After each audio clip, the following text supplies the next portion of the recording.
এদের সাথে অ্যাকচুয়ালি প্রতারণা করা হয়েছে, যে দেখাইতে চাইছে যে মেজর দুইটা পলিটিক্যাল পার্টি, জামাত এবং সে একটা পার্টির বলতে গেলে চিফ, সে পার্টিটাকে কিন্তু ধরে রাখছে এত বছর ধরে। সেই ভদ্রলোকরে ওইখানে নিছে, সে তো আপনার সেই অধিবেশন কক্ষে নাই, যে ওয়ার্ল্ড ইকোনমিক ফোরামের মিটিং এ নাই। সে কিসের জন্য তাকে নেওয়া হয়েছে? ওয়াই? তাকে এদের সম্বন্ধে শুধু এটুকুই বলা যায়, they were taken for a ride. বুঝলেন? কথাই হচ্ছে যে খুবই ন্যাক্কারজনক একটা কাজ ইউনূস সাহেব এবং তার গভর্নমেন্ট করছে। এরা তো ডেলিগেশন না, তাদেরকে বলা হচ্ছে যে ডেলিগেশন। দে আর প্রাইম মিনিস্টার্স অথবা চিফ অ্যাডভাইজার্স সফর সঙ্গে এন্টারেস্ট হিসেবে নিছে। এন্টারেস্ট হিসেবে তো তার আরো অনেক লোক গেছে,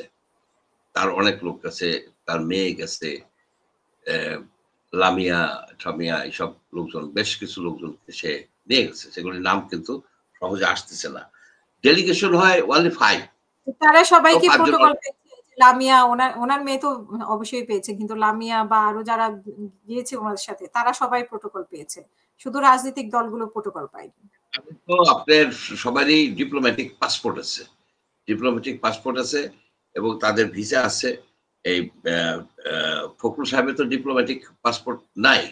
আর খুব সম্ভব মিসকমিউনিকেশন হয়েছে এবং ভিতর থেকে বলে দেওয়া হয়েছে যে এরা এই গেট দিয়ে বাইর হইতেছে, যে গেট দিয়ে বাইর হওয়ার কথা ছিল। ভিতরে তো অনেক লোক আছে আপনার আওয়ামী লীগের, তারা ওই জ্যানিটরের কাজ করে জিএফকেতে। ভিতরের যে সব যে কর্মচারী, এর মধ্যে বেশ কিছু বাঙালি কর্মচারী আছে, তাদের ভিতরে ইট ইজ পসিবল। এমনও হতে পারে যে এদের সেই ডেলিগেশনের সাথে প্লেনের মধ্যেই হয়তো লোকজন ছিল। অর্থাৎ একটা মোটামুটি একটা পরিকল্পিত ওয়েতে ফখরুল সাহেব এবং এনসিপির এই দুইজন প্রতিনিধিকে হেনস্থা করতে চেয়েছে এবং হেনস্থা করেছে। এটা আমাদের আসলে, তাদের তো হেনস্থা করে নাই, হেনস্থা করা হয়েছে বাংলাদেশে। এরা তো আপনার এই যে নাসিরউদ্দিন পাটোয়ারিকে কি আমেরিকার জনগণ চিনে না? কিন্তু তার পিঠে যখন আপনার ডিম নিক্ষেপ করা হয়েছে, এই ডিমটা তো তার পিঠে পড়ে নাই, বাংলাদেশের জনগণের পিঠে পড়ছে। আর আরেকটা জিনিস হলো, এই যে এটা তো নতুন না, বিএনপির লোকেরাও এগুলি করছে, আওয়ামী লীগের লোকেরাও এগুলি করছে, মিছিল করছে, মিটিং করছে। এবং আপনি বাংলাদেশের যে ইলেকশনের যে নির্বাচনী যে আইন আছে, আইন অনুসারে কোন একটা দেশের পলিটিক্যাল পার্টির বিদেশে শাখা থাকতে পারবে না। কিন্তু আমরা এটাও দেখেছি একটা সময় যে মেট্রো নিউ ইয়র্ক কৃষক লীগ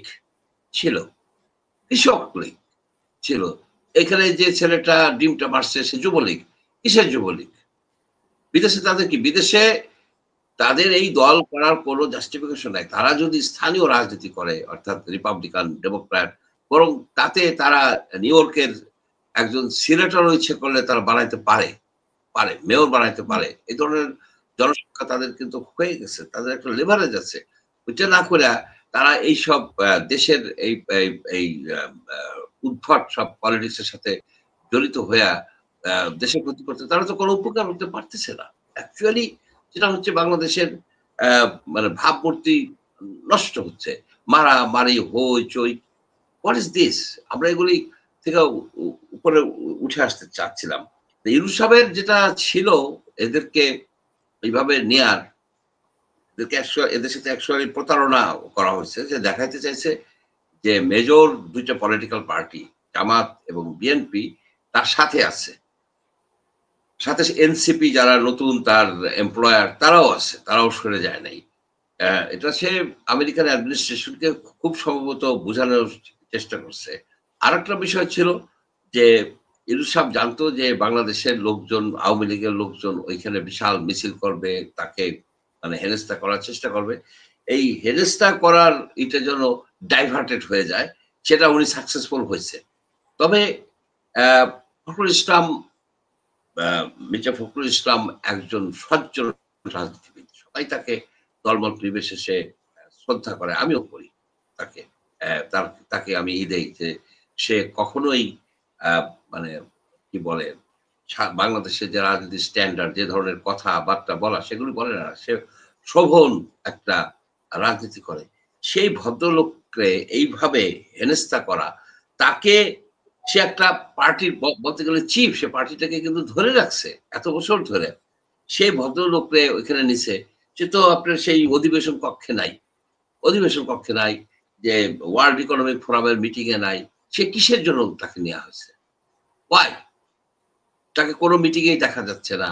সেখানে তাহলে এই ভদ্রলোকটা টিকিট দিয়ে যে নিছে, বললাম না taken for A right, Yunus সাহেবের খেসারত দিতে হবে।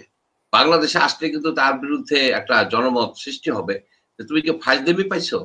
এটা কি তোমার এনজিও টাউটরিগিরি? ওই গ্রামীণ ব্যাংকের সুদ যেমন আমরা ক্যালকুলেট করতে পারি না, এমন কায়দায় উনি কায়দা করছে।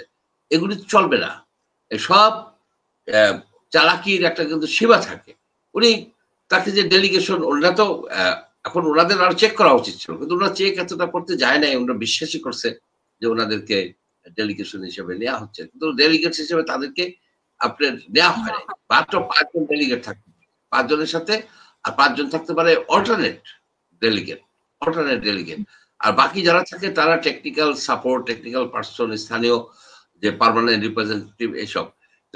ওনাদেরকে ডেলিগেট করছে? করে নাই। ওনারা জাস্ট প্রাইম মিনিস্টারের এন্টারস, অর্থাৎ সফরসঙ্গী হিসেবে গেছে। ওই সফরসঙ্গী হিসেবেই আবার ওনার ফেরত আসতে হবে।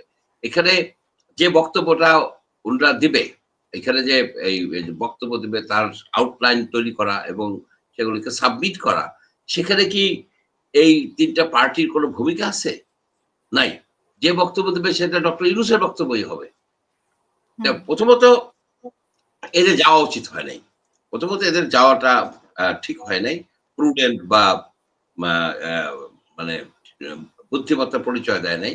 এবং এরা যখন ইউনূস সাহেবকে সিলেক্ট করছে এ সময়, এই অতি বৃদ্ধ ভদ্রলোককে, যার কোনো রাষ্ট্র চালানোর অভিজ্ঞতা নাই, সরকারে সে কোনোদিন চাকরিও করে নাই, সরকারি মেশিনারি কিভাবে চলে সে জানে না, কিন্তু সে জানে না বলেই সে এইসব এলোমেলো কাজ করে ফেলতেছে। তাকে যখন সিলেক্ট করছে, ইট ওয়াজ এ হিস্টোরিক্যাল মিস্টেক। বাংলাদেশের যে এই কথাটা আমি অনেকবারই বলেছি, কিন্তু তখন আমার উপরে অনেকে ক্ষিপ্ত হইতো যে ইউনূস সাহেব নোবেল লরিয়েট, উনি অনেক লোককে চিনে। হ্যাঁ চিনে, উনি উরুগুয়ের প্রধানমন্ত্রীকে চিনে, উনি চিলির এই লোককে চিনে, উনি যে প্যারিসের মেয়রকে চিনে, একে চিনে, ওকে চিনে। উনি যে এনজিওগিরি করছে, যার ফলে এইসব লোক উনি চিনে। এই চিনাটাই কিন্তু বিরাট কোনো ব্যাপার না। উনি কি এই আমেরিকান রিপাবলিকান যে ট্রাম্প অ্যাডমিনিস্ট্রেশনের হাই লেভেলের কারোর সাথে একটা মিটিং সেট করতে পারছে, মিটিং এস্টাবলিশ করতে পারছে, মিটিং সেট করতে পারছে? এই মার্কাস রুবিও কিংবা অন্য কোনো ক্যাবিনেট কিংবা কোনো সিনেটর কারোর সাথে পারছে? পারে নাই কিন্তু।